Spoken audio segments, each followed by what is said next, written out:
everyone, and welcome to Issues, Limits, and Possibilities, Responses to African Students Displaced by the War in Ukraine. My name is Alana Francis de Govaya, and I'm the Chief Program and Experience Officer at the Africa Center in Harlem, New York City. We are so thrilled to be presenting this program today in partnership with 8B Investments, which is the first platform focused on connecting African students with financing to attend global universities. Our conversation today features a wide range of experts and will highlight the different aspects of the responses to the 16,000 African students displaced by the war in Ukraine. Before the war, African students in Ukraine represented 25% of the international student population in the country. The discussion will be moderated by my dear friend, Dr. Lydia Kamunto-Bosire, founder and CEO of 8B Education Investments. Lydia brings nearly 20 years of experience as a social innovator, diplomat, board director, and policy advisor. And with that, I will hand it over to you, Lydia. Thank you. Thank you so much, Alana. We are really grateful to the Africa Center for providing the stage for this conversation to happen and to gather the various experts who will be around the table conversing about the issue. As Alana said, I'm Lydia Kamunto-Bosire, founder and CEO of 8B Education Investments. We exist to enable African brilliance to have a global impact, connecting African students with global universities, the tools they need to make good applications and get offers, the financing they need to enroll, and the jobs they need to succeed. So you can imagine that when the war broke out in Ukraine and on our screens, we were seeing students in Ukraine who are from Africa, who are displaced, that nobody was paying nearly enough attention to. That is part of our constituency. So we started acting on it. We reached out to universities, asking them whether they had places for the students, and really started having conversations with others who are responsive to the issue, who care about it, who see themselves in those students and want to see more done for them because they have a future that is currently in limbo. So we're really excited that we're having this conversation today to highlight some of what has been a failure in how the story of African students displaced in Ukraine has been covered by the media, and therefore some of the failures in the response to the crisis, but also some of what is really hopeful and is being done by everybody who cares about the issue and is in a position to do something about it. So really excited about the panel today and for everybody who has made time in their day to join us. So with that, I'm going to start with our first panelist, who is Aisha Sesay. Aisha, I'm so thrilled that you're here. Thank you. Thank you. It's so good to be with you. Thank you so much, Aisha, for your time. And, you know, you're an award-winning journalist. You've interviewed newsmakers and leaders. And my personal favorite is you interviewed the late Dr. Wangari Maathai, who, you know, on whose, you know, the ground on which she walks is holy, or she walked was holy. And I'm just so grateful for the work that you have done. And for the Ukraine story, you brought in obviously your journalism and your background as an African. I read an article that you wrote in the early days in the Washington Post that was particularly striking in how the journalism fraternity was failing Africa yet again in covering the crisis. Could you tell me a little bit about that article and what led you to it? Well, thank you again, Lydia, for the invitation, and to the Africa Center for hosting. And it's great to be with everyone. You know, I think that seeing the journalism community fail Africans in the context of Ukraine, while very saddening, wasn't surprising to me as someone who spent 13 and a half years, you know, within CNN, mainly CNN International. I'd seen this over and over again, how internally, whether it's conscious or unconscious bias, when tragedy strikes and it particularly affects Black people or marginalized communities, there's a kind of de facto normalization of that tragedy and that trauma, which leads newsmakers and decision makers in newsrooms to minimize it and not necessarily give it the coverage it deserved, which is what I saw in the case of Ukraine. I came to the story via Twitter, which I found really shocking in and of itself, that it was because ordinary Africans who were being displaced and were struggling to flee Ukraine had gone to this democratic medium to share their experiences, that we were able to hear their voices. And when I went back to mainstream media to see whether the story was being covered, I found this void. And it was in that I was so enraged. And even though saddened and disheartened, an eternal optimist hoped that it would change, and didn't see the coverage change, that's what led me to writing the piece for the Washington Post. And tell us a little bit about what you said in the piece for those who haven't seen it. The piece is really trying to once again center the voices of African students, and to really center the varying experiences between them and native Ukrainians who were fleeing also. I had, thanks to Twitter again, been able to connect directly with African students who were fleeing, who told me these terrible stories about being pushed off trains, being shoved to the back of the line, being refused entry, being, in some cases gaslit. One student told me that they got to the station and they showed their tickets and they were like, your tickets aren't good here. And the person was like, well, my Ukrainian, I've been here a while, I understand what's going on, or being told that there were too many of them to get on the train, or telling them to go join a separate line to get on buses. And the piece is really about saying to the international community, let's not create this hierarchy of suffering where we say some people's needs are more worthy of attention than others. It was really my own, I felt that with my position, having been in a network like CNN, I had the opportunity in a special position to call out other big media organizations to say, this is appalling. In this moment of crisis, you too are marginalizing, African and other minority communities. I mean, we know that things happen to students from India and other places, and China, who also couldn't easily flee Ukraine. And so it was my opportunity to say, I've been in those newsrooms. I know what you're thinking. And what you're doing is having a real-time effect on the ground for these people who are trying to flee.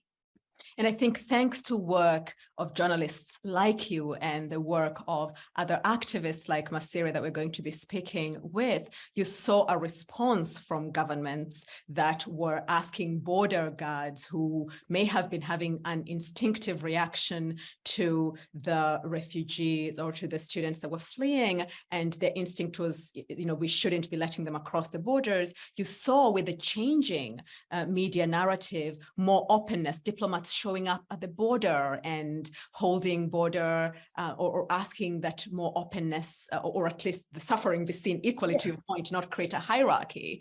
Those stories that was, for me, a moment of seeing how powerful media can be, because without that story being told, every border guard is left to their own devices, right? And some of those stories were truly heartbreaking. What would you like to see the media do differently next time, given that Africa does tend to be seen as the place that people are fleeing from? So even when they're fleeing from a war in Ukraine, and they are African, they're not seen as being worthy of the same accommodation. What could the media be doing there to help that change? I think, first of all, I just ask them to see our humanity first and foremost, and to see our suffering as valid as everybody else's in a time of crisis.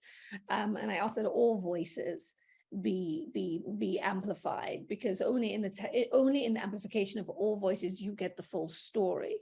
You're only getting half the story. And as media, as journalists, our job is to bring all voices, to bring the full story to the forefront. And so I ask news directors and correspondents to question themselves and check themselves of their own unconscious bias. I say unconscious, but because I guess I'm trying to be generous. And really question whether they're truly representative in their storytelling, whether they're truly representative in their coverage. And they have to check themselves. And that, that's not something that they should just hope happens. That's something that they should be consciously working towards in terms of their coverage plans. And it is only, just in the same way as Hollywood is now looking at, trying to get more, parity in pay for women, and they're having all these clauses put in contracts. So they're asking for people to be conscious of what they're doing in their spaces. News organizations need to do the same, and there needs to be accountability, and we need to call them out when they fail. Yeah, I mean, that's an amazing next step. I'm curious how optimistic you feel, Aisha, given that you have covered crises ranging from, Boko Haram and the girls that were kidnapped in the Nigeria case. You've covered many, many global crises, and here we are. This is yet another one. Do you feel optimistic that we're anywhere close to that checking being put in place? And related to that, you now have a very big stage as the CEO and a board chair for OK Media. You have a platform where you can do things differently. How optimistic are you about others doing it, and what can you do to perhaps blaze the way for others who might be looking to do things differently? So what I'll say about newsrooms in countries like the UK and in the US and other economically advanced countries is that until we get more Africans and people of color into those newsrooms and into positions of decision making, it will not change.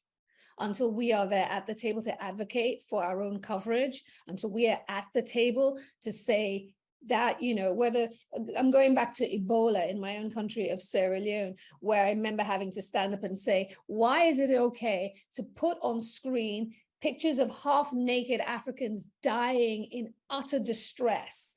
Why is it okay to see us why is it okay to show us without any dignity in a way that you would not show Europeans and Americans? But if I am not in the newsroom, or people like myself, people that look like all of us here, who are sensitive and who have an inclusive perspective, it will not change. Yeah, it will not change. That speaks so much to me, Isha, because I see my role as enabling.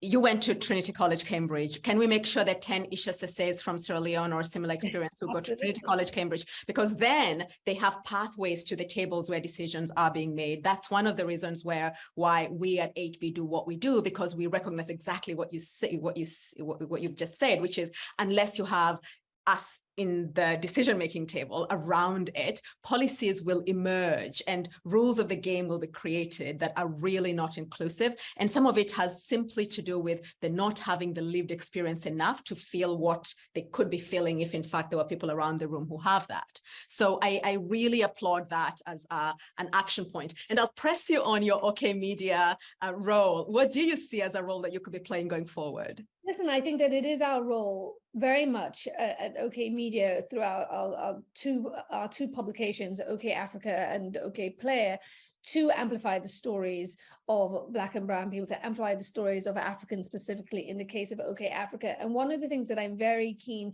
to do as we rebrand OK Africa is to center the voices of young Africans themselves and not have it moderated or have interlocutors to tell their stories. I'm working towards creating platforms where you directly hear the voices and experiences of Africans without it being translated via other people. I want to create a platform where Africans can feel that they can come to a place where their own stories and their own experiences are heard and valued and amplified. So I think that, again, in the same way where I say, unless we're in these newsrooms, it won't change, I also say, we have to own our own media platforms. We have to direct our own media platforms.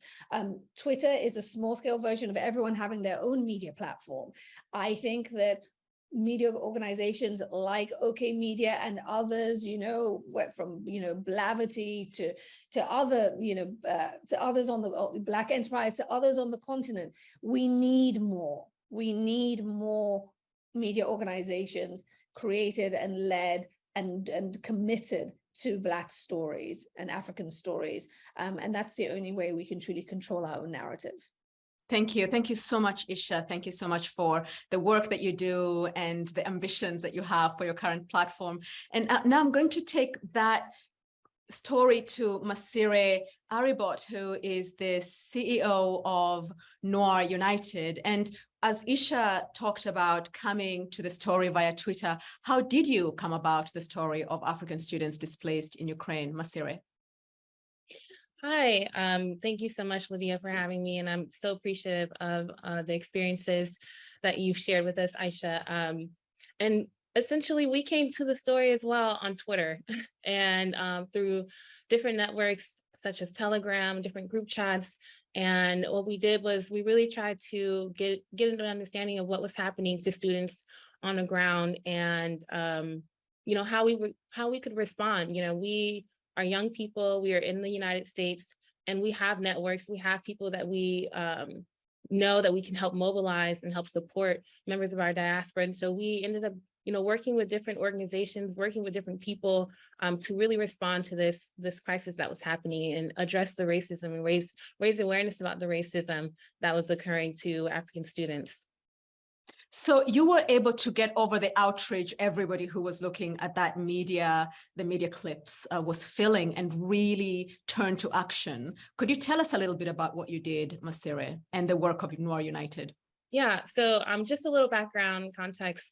So I am a master's student at Columbia University and getting my Master of International Affairs and Economic and Political Development with a specialization in Africa.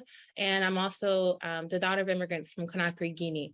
And so that is something, given my background, is something that has pushed me and inspired me to continue to work towards the elevation and the improvement of African people. And that's what we do at Noir United. So Noir United International, we are a global development and humanitarian organization that focuses on centering Black, Indigenous, and other marginalized communities and creating development solutions for their communities, whether that be social, political, or economic development solutions. And, we saw a need somewhere and we decided to respond to it. And whether that be development or humanitarian, what we saw was that African people back in Ukraine were facing racism and discrimination while fleeing for their lives. And this is at a time where, the whole world is moving and galvanizing to support those who are from Ukraine. And, those who look like me are the ones who face the brunt and the worst parts of the war, which is, not only facing the traumas of racism, but also facing the trauma of fleeing a war, which is, a twofold trauma that is experienced. And so, what we've done so far, we got into this experience back in March, and we traveled to Poland, to Germany, to Hungary, to France, and we picked students up and transported them from the train station and placed them into Airbnbs, into housing with the Red Cross. We even took students to their embassies so that they could speak with government officials about what kind of support they could receive. And so this is the kind of work that we ended up doing. And, we did this all on our own and just supported through the work and through the dedication of people who are like all of us here. People who care and who wanted to do something. And now we're continuing to do this to do this work. We're continuing to support students with basic necessities back in Poland. We are continuing to support their mental health, dealing with the double trauma of racism and discrimination and war. And then also we're continuing to provide legal assistance and legal support and increasing the advocacy and awareness about what students are facing back in Ukraine and back in Europe as well. Yeah. So what is the average student that you're in touch with who was, and all the stories are really fairly unique, so this might not be a fair assessment to ask you to make, but are most students back home? Are more of them integrated within Europe? Are they back in Ukraine? When you, on a given day, if you speak to 5 students, what would the greater number among the 5 be doing? So where would they be? Many students are in Europe, and they are dispersed across different countries. So they're dispersed across Poland, across Hungary, across Amsterdam, Netherlands, and Portugal and France. They are in many different countries across Europe. And what they're doing right now is really, really hoping for a miracle. They are facing different barriers. I mean, we all know that European immigration policies are very discriminatory and do not allow for migrants to be able to integrate into their society well enough. And so, many students are still, their number one goal is to continue their education. And that has been a challenge because of the legal barriers to that. And so that's something that we've been supporting. We work with several students who are in Berlin, across Germany as well, who are advocating and, organizing demonstrations to ask for equal and fair treatment of all refugees who are coming from Ukraine. And, African students are also dealing with another barrier of being separated from the labels of being considered a refugee. And so now they are only considered third country nationals who are from Ukraine, which limit them from accessing different resources and different opportunities that are afforded to those who are from Ukraine and who have Ukrainian citizenship. And so these are the challenges that African students right now who are in Europe still waiting for an opportunity to continue their education are facing. And those who we've spoken to have gone back to their home country. Unfortunately, they have regretted that situation and making that decision in such a difficult time. And right now their goal is to figure out what it is that they can do to continue their education. And coming back to Europe is a hope, but it's very difficult and challenging given the structural barriers that are in place.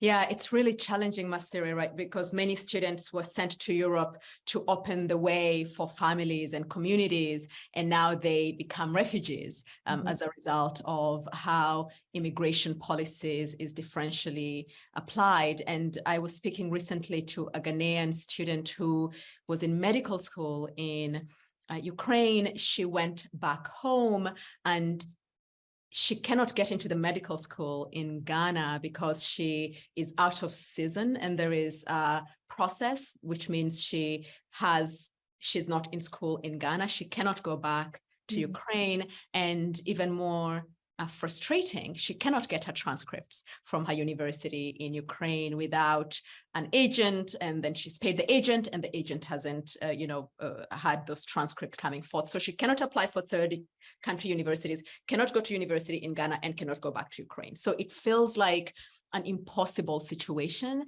and there are thousands of students in this situation, and that just is very frustrating, and something has to change. And I think I want to introduce Dr. Ali El-Tahir. Were you able to, can you hear us? Oh, fantastic, there you are. So El-Tahir is in Ukraine as we speak, a medical student in Dnipro, originally from Sudan. Can you tell us about how it is to be back in Ukraine, El-Tahir?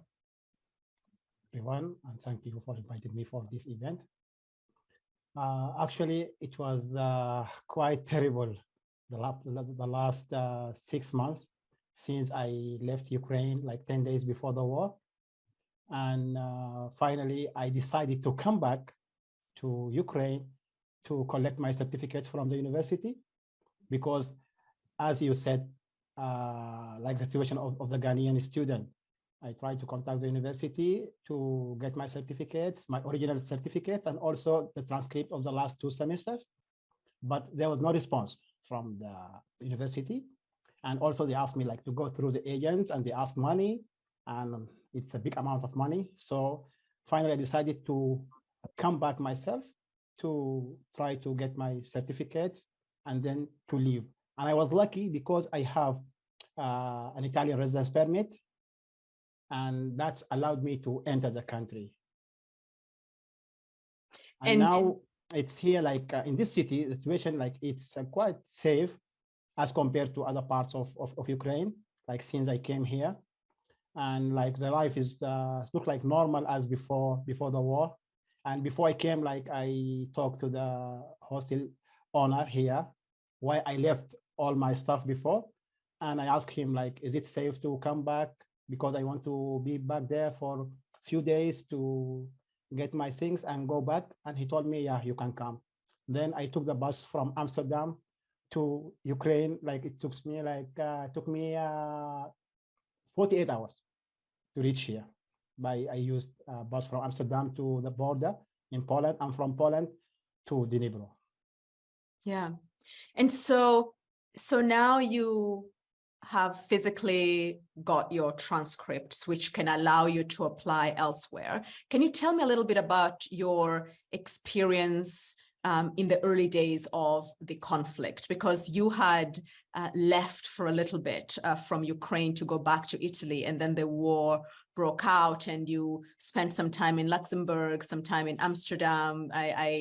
I recall you had quite a few experiences across Europe, hoping to take advantage of some of the accommodation that was being given to displaced persons coming from Ukraine, and finding that that was challenging. I'd love to hear a little bit more about what your experience was like, and the experience of your friends during the early days of the conflict leading up to now. Yeah, actually, first thing I have to say, like, till now, I didn't get my certificate because I tried to contact my agent, so to speak to the dean office to get the certificates, and I have an appointment with him tomorrow. I will go to talk to them to see, and also because I had to pay part of my tuition fee of the last semester because I spent the money while fleeing the country. So they asked me to pay first the remaining amount, then I can get my certificate. I will try to do that. And I was lucky to be in Italy 10 days before the war. I went back to collect my PhD certificates from Italy. And the day when I was coming back, I missed the train to the airport. And then I missed my flight. One of my friends here in Dnipro, she texted me on WhatsApp, and she told me, as an advice, please don't come. I think the war is going to start. So I said, okay, maybe these two signs, like to miss my flight and her message, I decided to stay for a week to see the situation, and then I'll come back. Because my flight was on February 20th. Then after 4 days, the war started. I found myself in Italy, but I have no accommodation because I was staying with a friend at a university residence while I did my PhD. I spent a month there. Then I left to another city. I went to Genoa because it's not allowed to stay at university residence. I'm not an enrolled student. So I left there because I didn't want to cause him a problem. So I left to Genoa. I tried to find a room there, and I got scammed by an apartment owner. She's an Italian lady. I paid her for 2 months, and she took my money. She gave me the contract, but she didn't give me the key of the apartment. And I went to the police. I filed a complaint, but the police didn't do anything to her till today. They told me that we will call you. Then during that time also, I applied to 3 universities because they offer financial aid and accommodation for Ukrainian students. So one of them was my university where I did my PhD, and my PhD supervisor, she was very nice person, and she's very helpful and supportive. Until now, she's trying to find a solution for my problem. She talked to the university administration and the committee who are in charge for this, and to allow me like to do my clinical rotations at the hospital there, at the same time to have an accommodation at least. Also, they give financial assistance at more than 5,000 euro for Ukrainian students. And she told them like he was our student here, and now he's studying in Ukraine, and he's here because of the war in Ukraine. But they refused. They said, you should be an asylum seeker, as Sudanese refugee, not as Ukrainian refugee.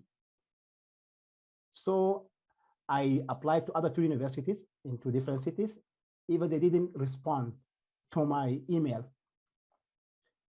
I spent 1 month in Genoa just with a friend from my country.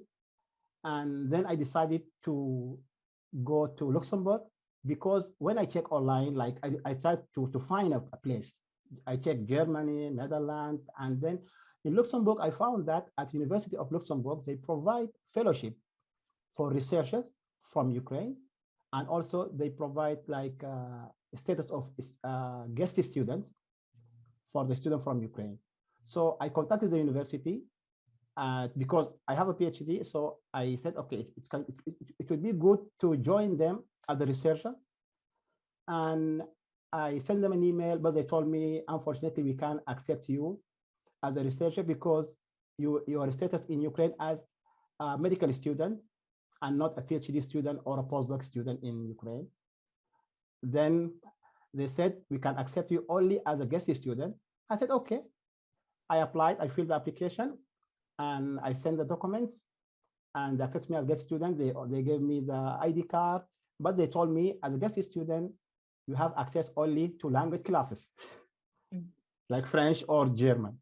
Yeah, but not like, not to any medical programs, because they told me the program in English, sorry, in French, in German and Luxembourgish language. So you have to have C1 level of the language to join. I told them at my university, because that time we were doing online classes, and my university, they gave us letters to universities in the countries where we are residing to allow us to do our clinical rotations in their hospitals with their students.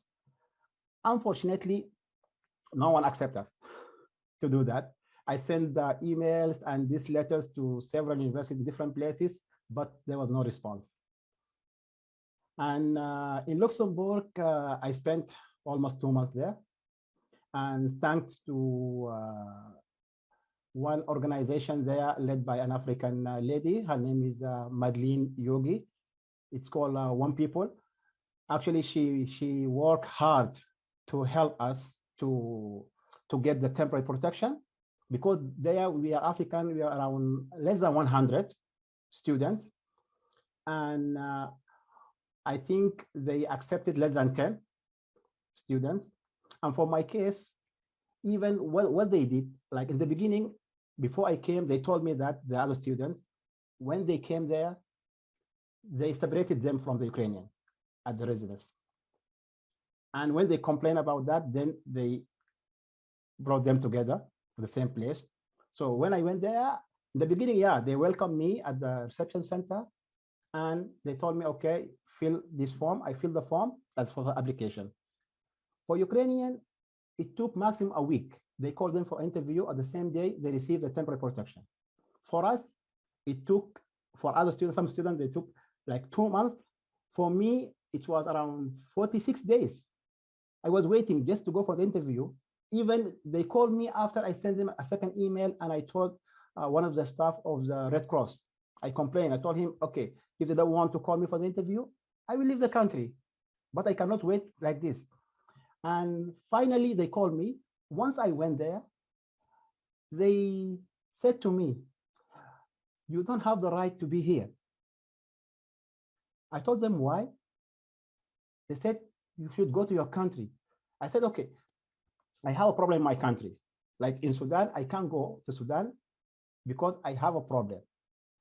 As you said in your, I don't know what they call it, the decision or the rule they made, they said that those who cannot return safely to their countries can apply for temporary protection. I told them I have a problem. I showed them a proof, because I was involved in during the revolution in 2019 in Sudan. I was writing reports to journalists in Italy while I was there. And because of that, if I go there, they'll arrest me. I told them since October, when the military coup happened again after the revolution, I can't go back to Sudan. And my family are there. And they told me, you have an Italian residence permit. So it's an EU residence permit. And this residence permit, I got it because after I finished my PhD as a graduate student, I have the right to extend my residence permit for 1 year to search a job. So I applied for that one, and I left Ukraine. I was lucky when I returned back, it was ready. So I collected. That's why I have it at that time. But I told them I moved to Ukraine, all my stuff are in Ukraine. I don't have even an accommodation in Italy. And the lady, she told me, even here you don't have an accommodation. She told me like that. And then they said, come next week and we will give you the decision. And when I came, they told me it's rejected and you have to leave the country immediately. Even didn't say like within a month, immediately. I said to her, how? She said, because you should go to Sudan or to Italy. And if you didn't go, if you don't go, we will force you to leave the country like that. Then I said, okay, she asked me to sign the document. And in the beginning, I refused to sign, but she told me, whether you signed or not, our decision will be applied. So Yeah. I signed it and I left. Yeah. Yeah. I mean, the story is so heartbreaking, El-Tahir, so heartbreaking. And I know when I initially spoke to you, your experience was a little better than average because you have been able to get to the school. You had, you already had an Italian residence and you could move around Europe without the kind of implications or triggering the immigration concerns that ordinarily that would trigger. And yet it is so heartbreaking. What I wonder, and this is both to you, El-Tahir, and also Masira, but most important to you, Aisha, sorry, I keep on mispronouncing your name. Aisha, there is a big action point here, I think, for people like you who have a naturally loud platform or very big platform for people to listen to. The fact that students are being made to pay to take online classes or being made to pay for time that they did not spend in school because they were running away to safety, or being denied their transcripts unless they make additional payment, sounds to me like the kind of thing that should be more known. Agreed. And some pressure put on the table for that to change. It seems like the kind of thing a bit like when students were being denied access on the border and someone had to be loud and say, this is happening, can it stop? What can be done, Aisha? It seems thoroughly unfair that students are subjected to this 6 months later when they have no protection in Europe, and that at minimum they need their documents to apply elsewhere. It is unfair. And I mean, it also does sound illegal. I mean, I know the schools could run their own policies, but if they haven't taken the classes because they were fleeing, and now you're saying, as El-Tahir was saying, they're saying you have to pay to complete the course, which you never completed, before we release your transcripts. I mean, it's exploitation, and it's so upsetting and enraging. But I do think now there has to be targeted pressure. I think that yes, there needs to be a spotlight shone on these specific on the specifications of these situations when people get into these countries and they can't access these education systems, which again, they're not making special, it's not like African students are asking for special dispensations. They're allowing Ukrainian students to access their colleges and educational institutions, and they're making accommodations for them, but for some reason we're seen as unworthy. That story needs to be told, that inequity, that discrimination needs to be told. But I also think that, people like, Ursula von der Leyen at the European Commission, I think in a targeted way, we need to target certain bodies so that they understand what is happening and that they, in a very specific way, can take action and put pressure. I think that just doing a blanket amplification to the public is great, and we need certainly more awareness. But I think now is the time for people who have platforms to now do direct outreach to people who have influence, to be able to reach out to institutions to basically put pressure and affect change. I certainly think that we're past the point of just public amplification.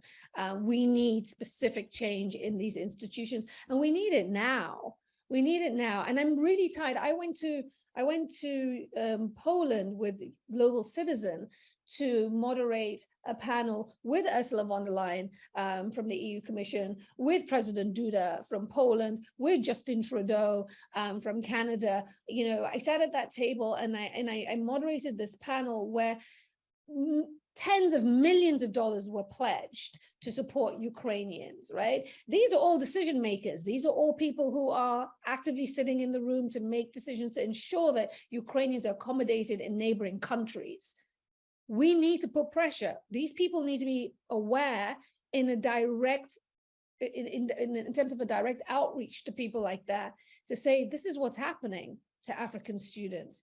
And in the hope that in communicating with them and publicly amplifying the story at the same time, that together it will create a pressure that will bring about change.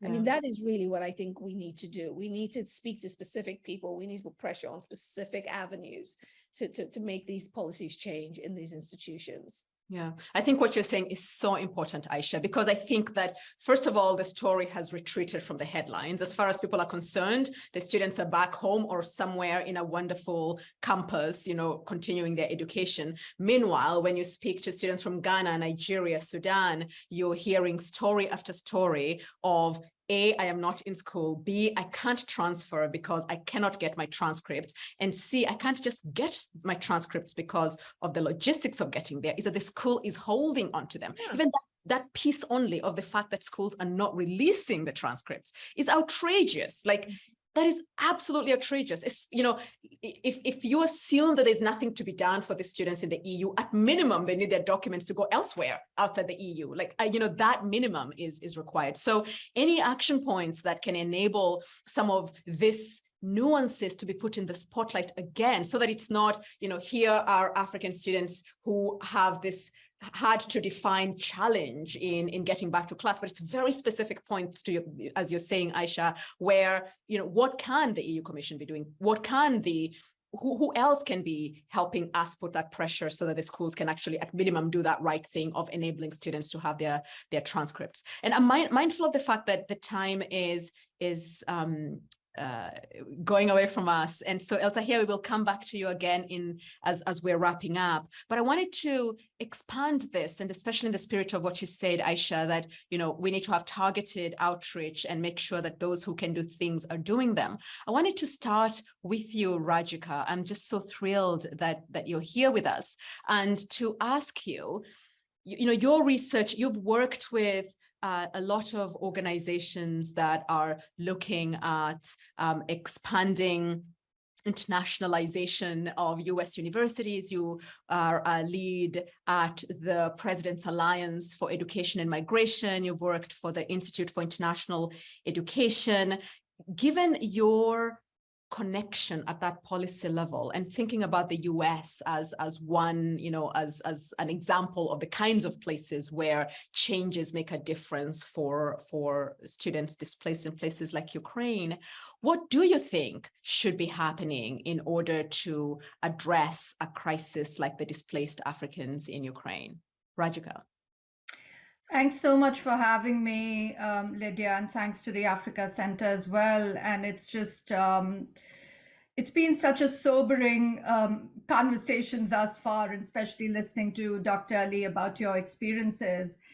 And I want to start by sort of reflecting on what this moment has sort of meant as we look at it more broadly, and then sort of talk about the US. And I think what the situation has really revealed for us is sort of these patterns of discrimination that we've seen around sort of, tied to race, and, whether it's primarily Black students or brown students in some cases.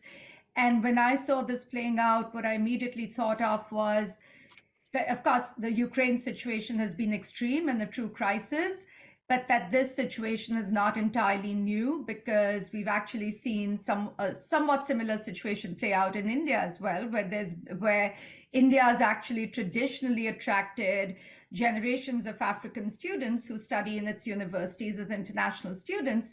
And there have been episodes of xenophobia and discrimination against them every few years. So that sort of immediately came to mind as I saw this playing out, that we unfortunately see this pattern globally. But I think in a larger sense, it's really bringing to the fore this idea that when countries host international students, they often become this sort of invisible population. They're not invisible in terms of their numbers, as we heard earlier, that, students from Africa made up a solid 25% of the international student body in Ukraine, which is significant. But they often go under the radar when it comes to support services and student services. And I think what this has really laid bare is the fact that countries need to have in place national policies, institutions need to have in place policies on how exactly they're going to support and serve international students in a holistic way. So that's sort of a broad statement that I want to make.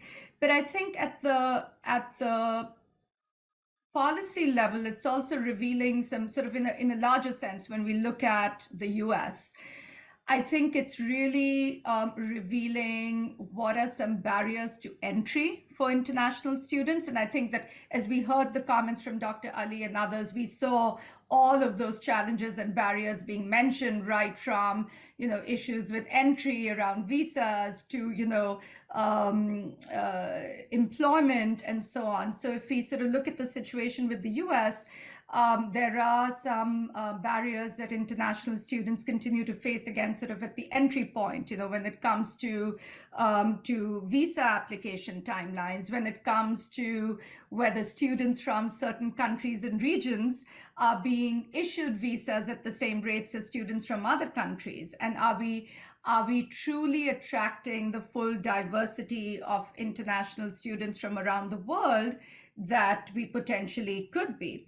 So I think that's one. Another key issue at sort of, again, the policy level, if we look at sort of the entry point, is the way the international student visa is structured in the US, where it is still considered what is a single intent visa, which means that when a student is appearing to seek admission to the US, at a very young age, they are required to make that commitment that they have no intent to immigrate or to stay on beyond the immediate point of their studies. But as we've heard, students face a range of situations and are sort of at a very young point where they can't necessarily project what their futures are going to be beyond sort of that period of study, yet are being asked to make that decision. So that is another sort of real barrier at the entry point, and it's particularly a barrier for students who are either fleeing difficult situations where they can't go back to their home countries, as we just heard, or in fact are even refugee students, because again, there's really no home to return to, yet if they're coming in on an F1 visa, they're required to commit to going back home.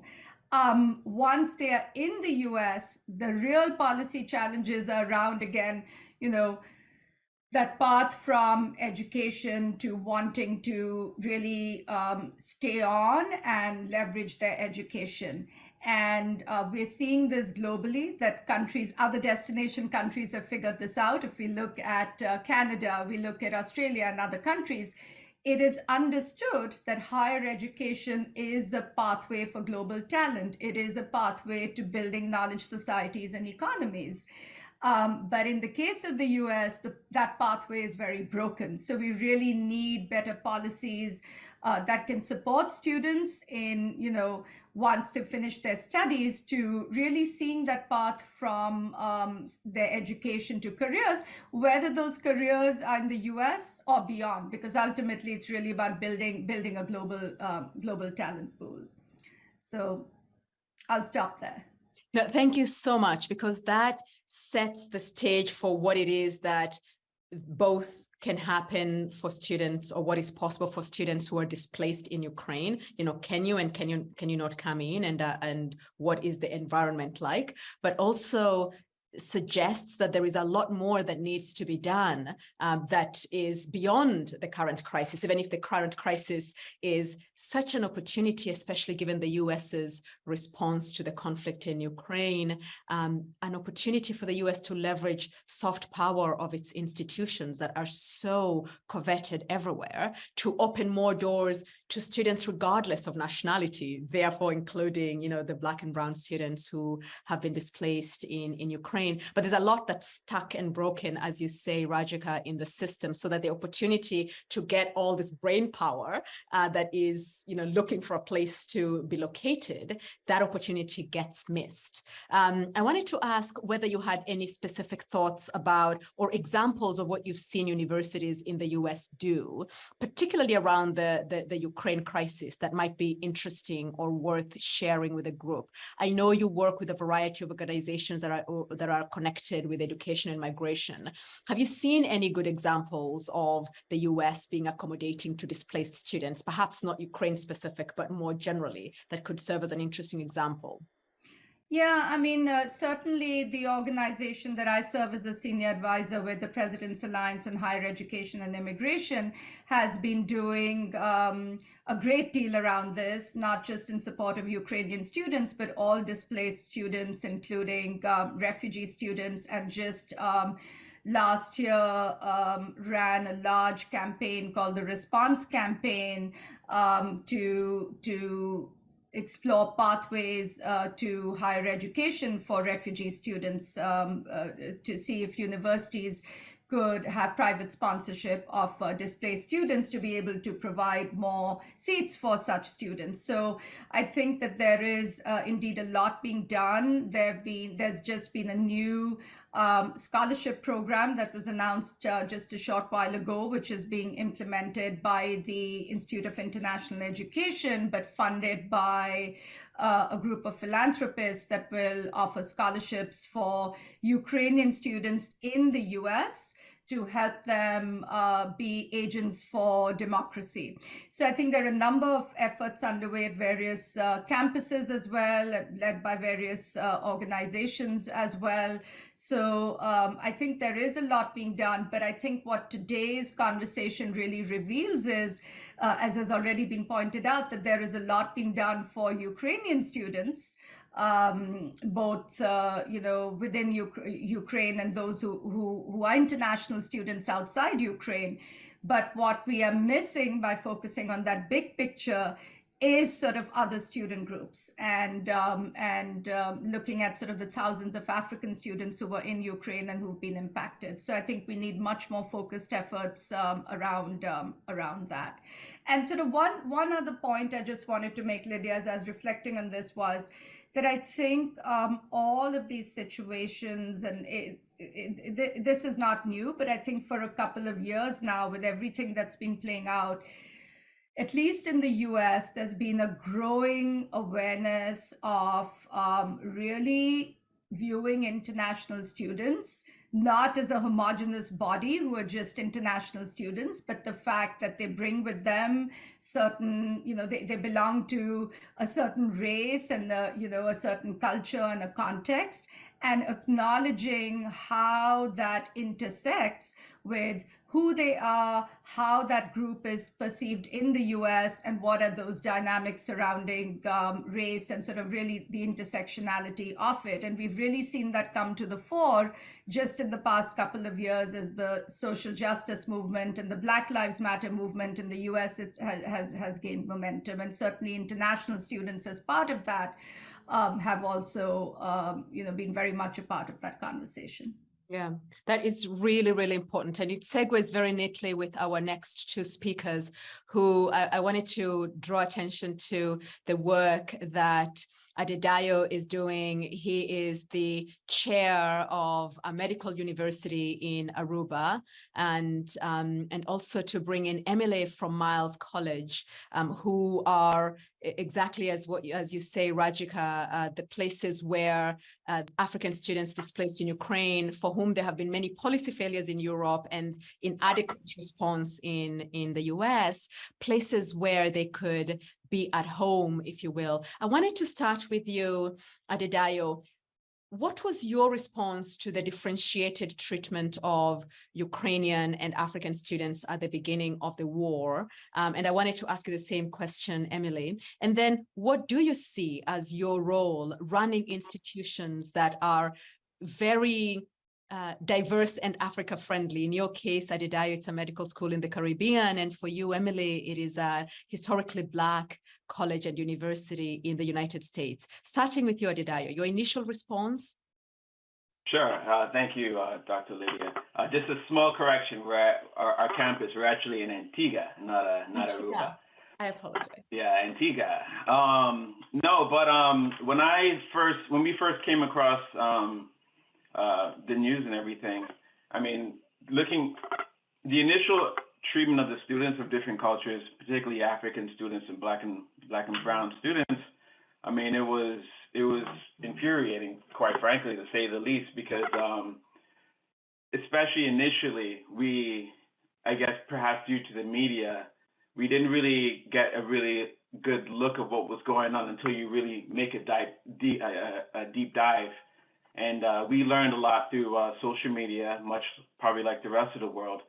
And quite frankly, I mean, when we first saw what was happening and started hearing what was going on, that was the first thing that we did, was to try to jump into action and see how we could help these students, because we are the only African-owned medical institution in our region.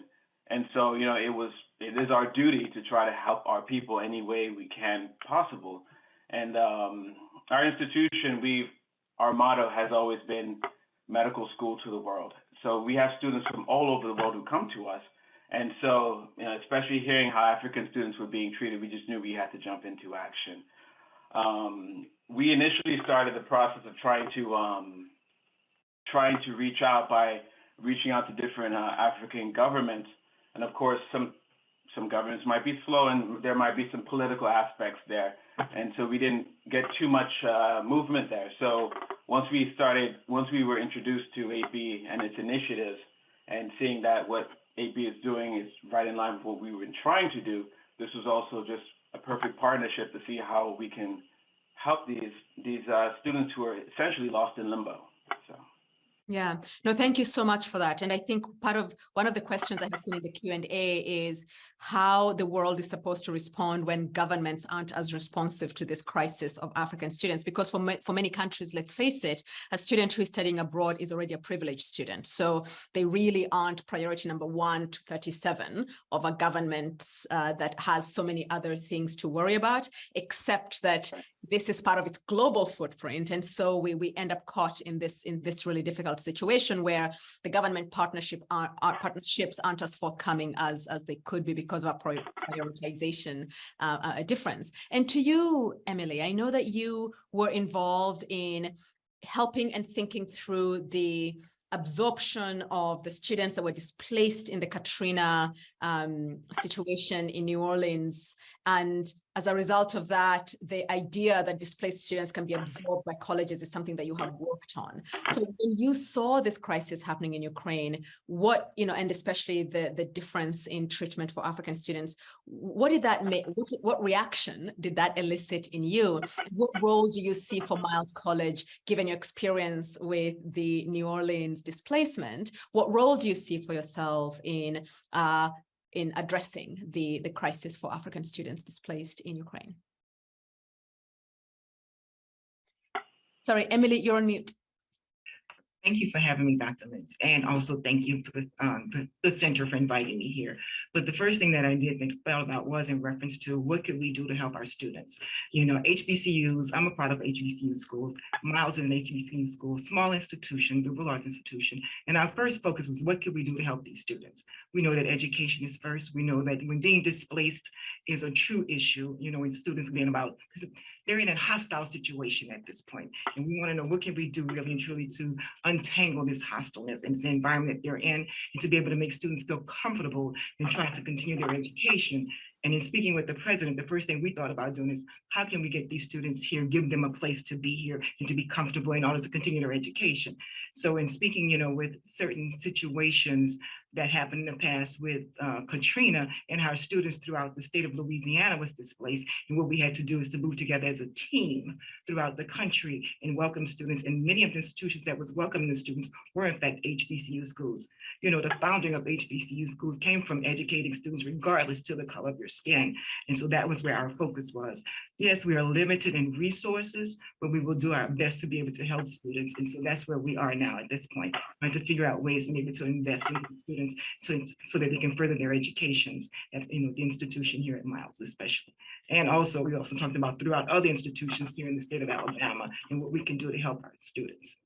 Yeah, that is so important. And in the interest of full disclosure, we are talking at HB with entities like Miles College to see how we can work together in order to expand both the enrollment of displaced Ukrainian students, but also generally expand the African footprint that Miles College has, and with Adedayo in his university, because one of the biggest challenges is medical school in Europe is a very difficult discipline for students to transfer into. In the US, it's close to impossible. And yet you have students, like Tahir, who is in his 5th year. Yesterday, I was speaking to a Ghanaian student in her 3rd year. They have no interest to start again. They do want to continue their medical education. And, to have an Africa-owned university address that gap is absolutely vital. So we're having discussions with Adedayo as well about how, in fact, more than discussions, we are working through how we work together to enable the students who are both displaced in Ukraine, but more broadly from Africa,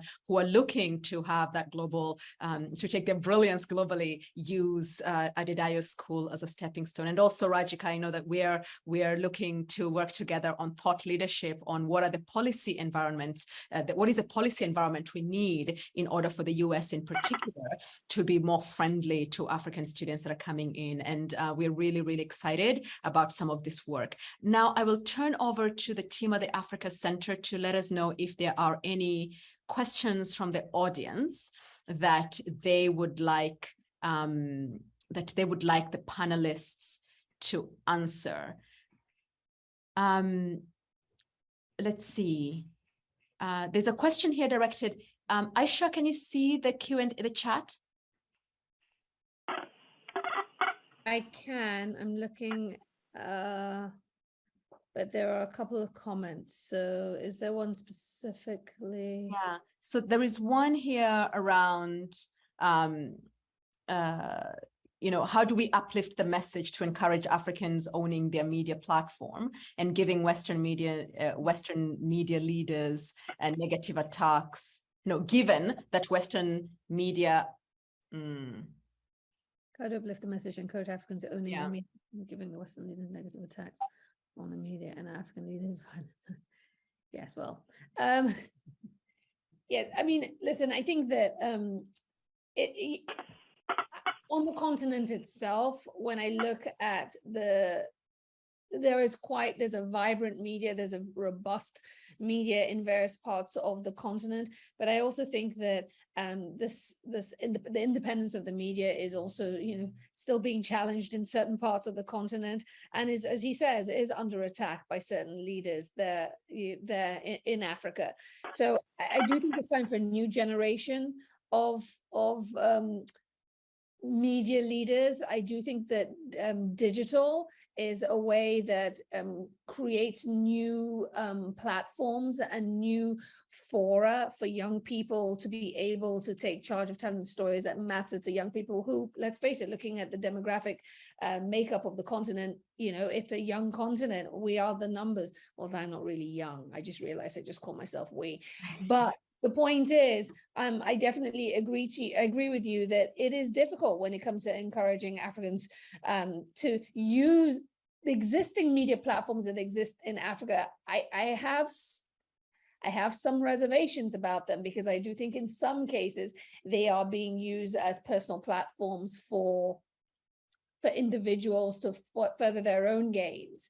And they aren't necessarily about independence of the media and covering the right stories and uplifting the right messages. So I think it's time for a new generation of media platforms. And I think digital is the way to go. I think digital gives space for new voices to emerge and new storytelling to be told.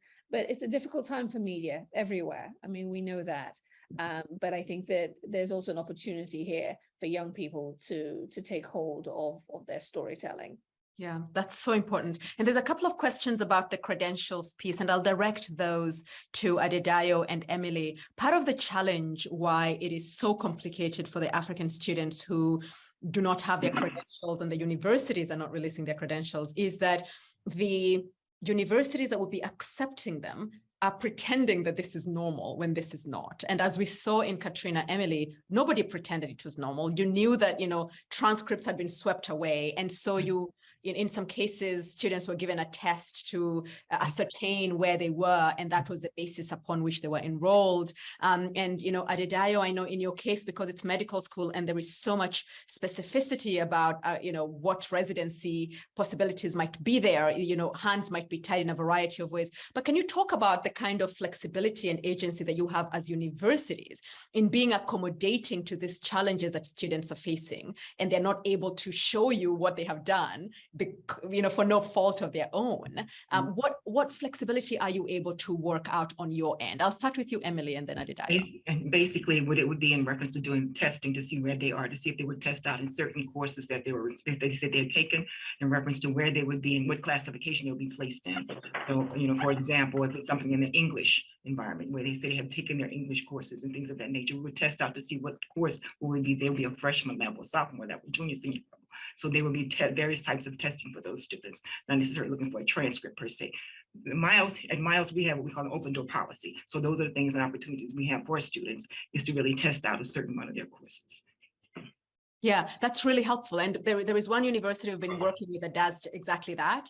And in other contexts, they do a rigorous course equivalence. They basically say, here is the things that we think are the modules under this thing. Which one have you done, or which one do you think you've done? Or give us a photograph of your transcript, because this is truly extraordinary that students might not have access to it, but if they, they might in a year, when we've all made a lot of noise and these universities finally, do the right thing. But in the meantime, what are they doing, right? We want to make sure that is there. Adedayo, what flexibility do you have on your end? So from our standpoint, we are doing the course equivalency evaluations. And so far, any student that has applied to us from Ukraine, they have been able to at least upload their unofficial transcripts, and we're very open. I mean, we can definitely evaluate, and we can conditionally accept students who are only able to provide unofficial transcripts. We are aware of the situation, So that has been our process. Now we do know that there will be some students who will either take a long time to get official transcripts based on how our conversations today. And we're also aware that some students may not ever get their official transcripts. Now, situations such as that, if a student has gone through our program and is able to at least have their unofficial transcripts in our file for now, and then they pass through our program, upon graduation, for example, once students are trying to get licensed, let's use the United States, for example. The ECFMG evaluates all international medical graduates. Now, for, say, the US, if a student is unable to provide an official transcript at some point, doesn't have to be now, but it could be years later, if they're able to provide that information, they'll be able to gain licensure or eligible to be licensed in the United States, for example. Of course, every country has their own processes, but as far as allowing students to be able to continue their medical education, we interview each and every single student. We do the course equivalencies. We are accepting unofficial transcripts in lieu of official transcripts due to the situation. So. Yeah, no, thank you so much. Yeah, in some cases also, we would also accept if that student had a copy of a picture of their diploma and when they're graduating. So sometimes we will use that type of device and make a determination on those students as well. So they can also provide their diploma, picture of their diploma to the students. Yeah, thanks so much for the work you do, and that flexibility is so important. I know that Masira, you had something to add here. Yeah, I wanted to add in terms of really raising awareness around like the issues with the transcripts and what we as the international community can do. I mean, we at Noir United we're working directly with students, and this is a common issue that we've come across, especially hearing stories like Dr. El Tahir Ali and several students who have faced same challenges as you have. And one of the things that we have done on our behalf is we've gone as an international organization and successfully requested the transcripts of students from universities in Ukraine, and now those students who've been able to receive their transcripts are able to apply to more universities. And then also, like, we are part of a working group with the International Organization for Migration, and we're working with several other organizations, several other members across sectors to address the issue of third country nationals. And what we did was raise the concern. I mean, this is a place and a space to support this particular marginalized group. And what we did was we raised the concern that these students are being exploited by their universities. They're they're refugees, they're dealing with the trauma of war, and they cannot continue their education. And now, we have some students who have had to pay $1,500 just to get their transcript, or have to travel all the way back to Ukraine just to pick up their transcript. And so, what this does show is that there is a need for a broader movement amongst the African community of African diaspora as well, to really raise awareness about what's happening and see, where Black people are in leadership, who have the ability to make changes and be in the room, like Aisha said earlier, to make those decisions. And we've been doing our best to work with other organizations to raise awareness on this, but we also need to see how we can connect with several other Black leaders across the diaspora, connect with the African Union, connect with organizations that were created to do what we're asking for. And this is a call upon other, this is a call for help to a vulnerable community that we have been affected by, that has been affected by this war. And it's important for us to look at this as an opportunity to engage members of our diaspora to come to the aid of one another when we're in situations where we cannot wait for someone else to come and save us, and we cannot wait for someone else to come and give us these opportunities. We have to look to ways to create them ourselves, and also to see where resources are in order to support one another. And so that's what we value here in Wire United as well. And that's something I think we'll take this as an action plan forward. How do we engage actors such as government leaders, African leaders, leaders in the Congressional Black Caucus in the United States, leaders who are in the Caribbean as well, university leaders, to come to the aid of African people who were affected by this war in Ukraine. Yeah, that is so important, Masire. Thank you so much for that input. I'll now ask El-Tahir to tell us, if there is something this group could do, what could that be? What would be most useful for a group like this to do? And then I will quickly ask everybody else to think about what they can do.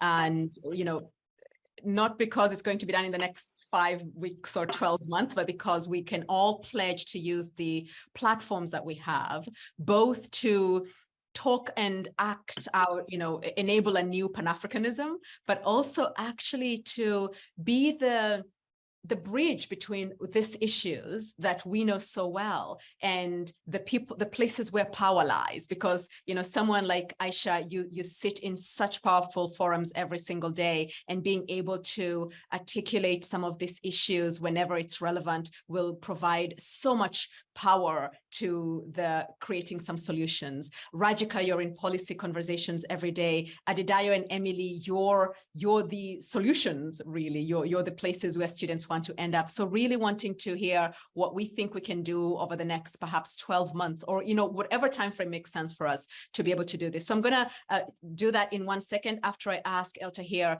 your ask to this group. What could we be doing to help both the situation that you're in, but also the situation of other African students like yourself who are looking to continue their education after the displacement from Ukraine?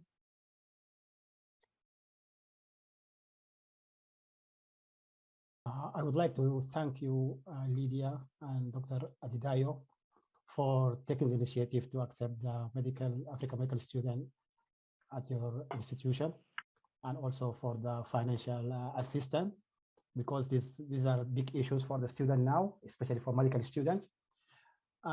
Actually, what you are doing now is what we need. And what I could ask, like urgently to be done, is to force the universities in Ukraine to give the students their transcripts, and at the same time, to force the governments in EU to give the students more time to find like a way to get admission at universities, to extend their residence permit. Because I have friends, I spoke to them yesterday and today in Germany and some in Ireland. Those in Ireland, they are lucky because they got a residence permit for 1 year, because there are few number of students there. And they managed to enter there like within the first week when they allow the Ukrainian to enter. But those in other European countries, they have like some of them, they ask them to leave like by the end of August. And I have some friends, they got extension for 1 month, like by the end of September, like less than 20 days, or yeah, they have to leave the country. And now they don't know what to do. Some of them, yesterday, they joined language school. And some of them told me that they asked them C1 level of German language. Then they can be accepted as student at the university there. And it's impossible, like within a month or two, to reach this level. At least if the student get more time and they get at least a residence permit for 1 year, they can find a way to solve this problem. Yeah. Yeah, absolutely. So the call there, and I'm looking at you, Aisha, the next time you're with Ursula von der Leyen, you have your talking points here, which is, 1 year residence permit for the students, not every 3 months.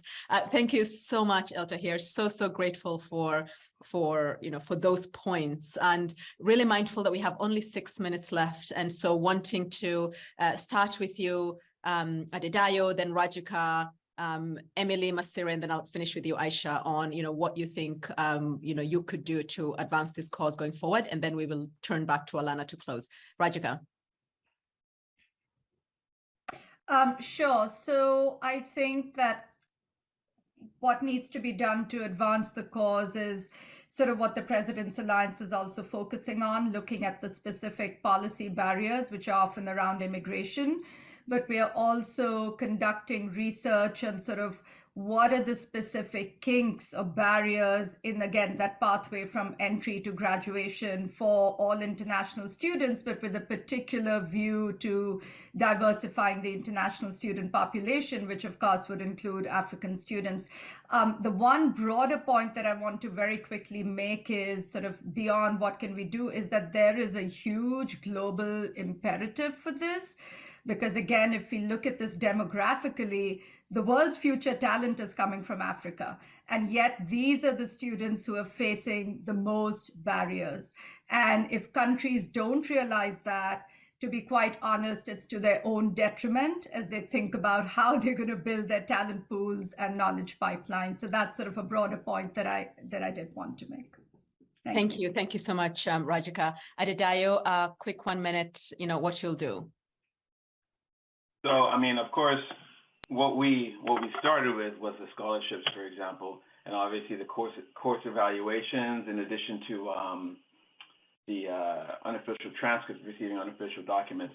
What we began with thinking that we started initially thinking that the lack of transcripts was due, to the situation in Ukraine, schools being closed, etc. And obviously, and through this conversation as well, it's obvious that it's much bigger than that. And so, some of our conversations today has even been eye-opening even for me. So, like, for example, what Masire was saying, forgive me if I'm pronouncing your name incorrectly, if there's anything we can even do to help your organization, please let us know. I mean, the Caribbean, for example, I know they have been very receptive to the situation in Ukraine, the students coming to the Caribbean in general, our country in particular. So, I mean, I would love to be able to get on board with our local governments, our local ministers, to be able to see how we can push this to the forefront. From a standpoint of obtaining official documents, this might be the push this might be something that'll help us. And even for students who are wanting to transfer to our institution to continue their medical education, perhaps even us reaching out to the schools directly, that might be a different viewpoint for them. I mean, it might be easier for them to deny an African student who's trying to leave their school versus another school saying, we need this official document. We can try all these different things. As I said, initially, we always thought it was due to schools closing, schools no longer existing. Clearly, now it's obvious and it's becoming more well-known that it's more of a racial issue as well. So we just need to try anything we can do to allow these students to continue their medical education. Thank you so much, Adedayo. And I love the point you're talking about, and that's around the Pan-Africanism. You know, think about the Caribbean governments together with, you know, HBCUs and schools in the Caribbean, you know, together with African nations, to the extent that one can get them around the table, really responding to this in a manner that is change making. So grateful for the work that you do. Emily, any quick reactions? And just to add into that in reference to financial assistance, what we can do to try to provide support for these students, you know, in scholarships, because, you know, as the funds are limited in the United States in reference to, you know, students that are not considered US citizens, but there are a few dollars that are out there that we can try to build upon that to have resources for these students and take that worry of financial responsibilities from them. Yeah, absolutely. So important. And when you think about the amount of money being spent for sort of the hard power side for the US, think about some of that, just a fraction of that going into enabling these students to settle and relocate to universities that are, you know, say in the West, the HBCUs that are natural homes for them. That would be a massive, massive win, both for the US's soft power and a response to the students' need. Masire, to you, and then Isha. Thank you so much, Lydia, for this amazing conversation. You know, what we're doing at Noir United has been something that is really dedicated and really rooted in our values and our mission, and, you know, uplifting and supporting those members of the African diaspora and making sure that they're centered in the solutions that are surrounding their struggle and our struggle as a community. And so, you know, in terms of continuing to support students from Ukraine, I mean, we at Noir United, we're continuing to support students with basic necessities, food, direct cash assistance. We're also connecting them with opportunities to continue their education. And we're also working to support their mental health, their, you know, well-being, because it's not just about providing that immediate assistance now, it's about ensuring that they have the support needed to continue on and to live as a thriving human being after dealing with the trauma of leaving the war in Ukraine. And so, you know, what we can do as a community, I think, you know, we've already mentioned so many great steps, working with different government officials, working with different universities that are based in the United States and the Caribbean and on the African continent as well. My hope is that, you know, we continue to use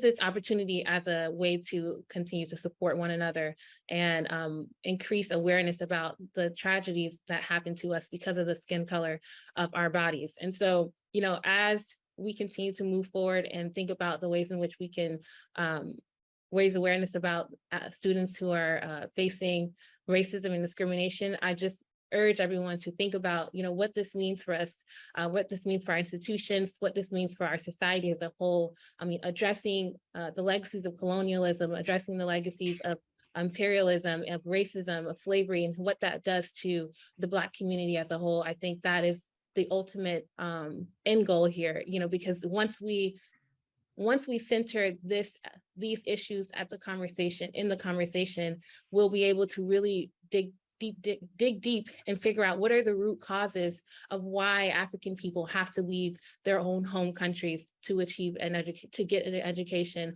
why when they do reach the European countries, why these structural barriers are put in place.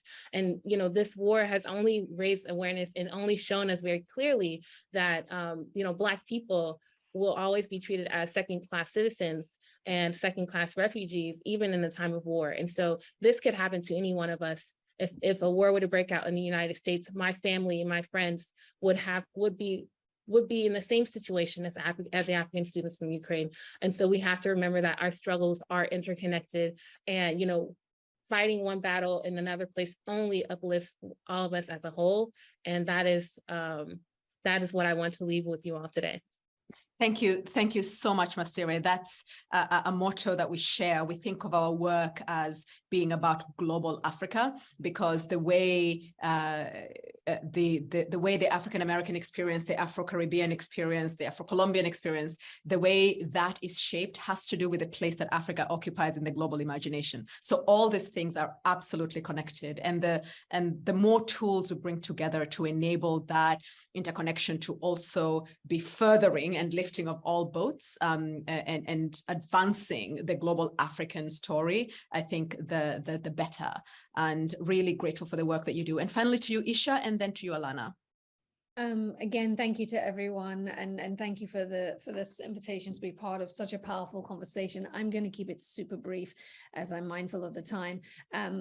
I think, Masiri, your words were a beautiful encapsulation of what we all could be doing. And so for me personally, let me just say, how can I help what you do with the work that you're doing and the outreach, and in terms of, as you say, building that global coalition, reaching out to the African Union, reaching out to forces in the EU, the decision makers that could really affect change here for African students trying to gain access to educational institutions. I will use my influence, whatever that is, my platform, to amplify the story personally, to directly have conversations with people, and also professionally through OK Africa. We will continue to tell the story, and it is something that we need to rededicate ourselves to say that the story is not over, and that the trials and the trauma for displaced African students is very much ongoing. So I think that, it's about, working together,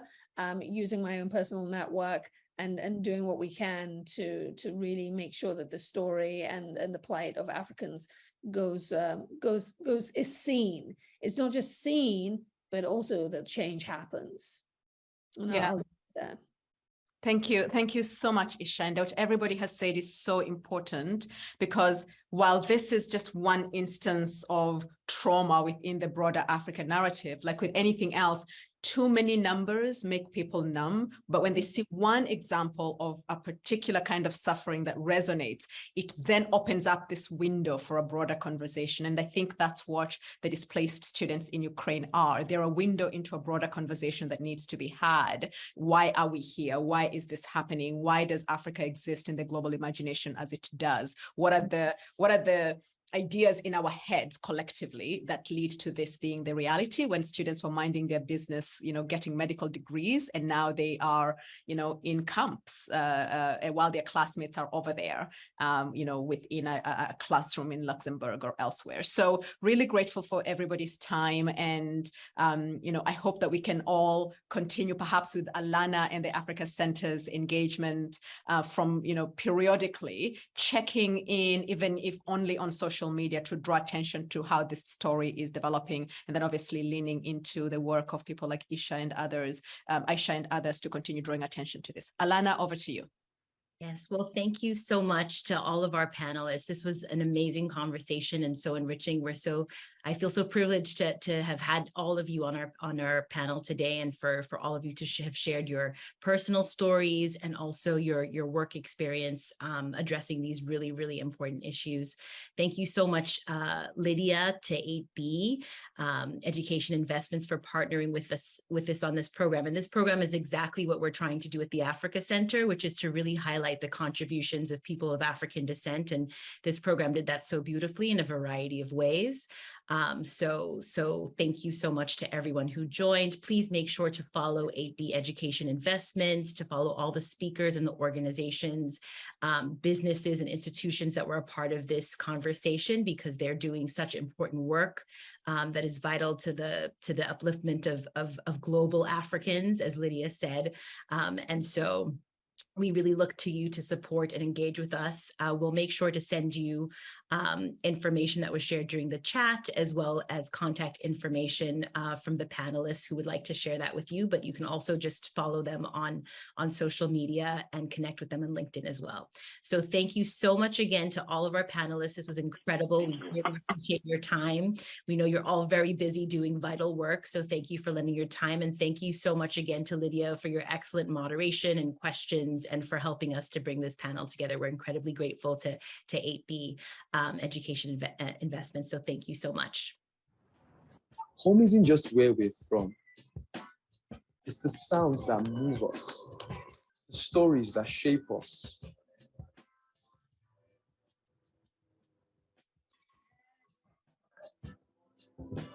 And the flavors that heal us.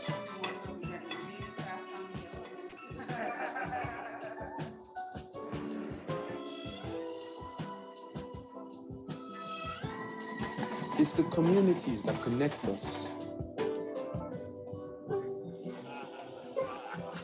The ones that hold us down. the ones that raise us up. Home is a feeling we all know. So if you're looking for it, you can always find it here. The Africa Center.